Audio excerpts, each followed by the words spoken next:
এত এত টাকা খরচ করে একদম আর বাইরে থেকে ফ্রেঞ্চ ফ্রাই কিনে খাবে না। দেখো আমি বাড়িতে কত সুন্দর বানিয়ে নিয়েছি। তোমরা কেন শুধু শুধু এত টাকা খরচ করবে বলো তো?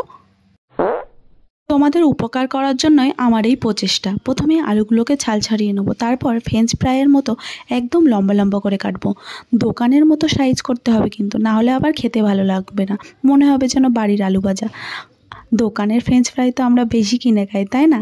তাই জন্য দোকানের মতোই বানাতে হবে। তারপর জল দিয়ে ভালো করে আলুগুলোকে ধুয়ে নেব।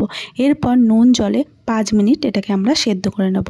5 মিনিট, তার চেয়ে 1 সেকেন্ড 1 মিনিট কোনো সময় বেশি দেওয়া যাবে না। 5 মিনিটই সেদ্ধ করে নিয়ে তারপর এগুলোকে আমরা টিস্যু পেপারে ভালো করে মুছে নেব। আর তারপরেই এর মধ্যে দিয়ে দেবো কর্নফ্লাওয়ার। তারপর কর্নফ্লাওয়ার দিয়ে এগুলোকে ভালো করে একটু মাখিয়ে নেব। এরপরেই তেল গরম করে নেব। একদম মিডিয়াম ফ্লেমে আমরা আলুগুলোকে সুন্দর করে ভেজে তুলে নেব।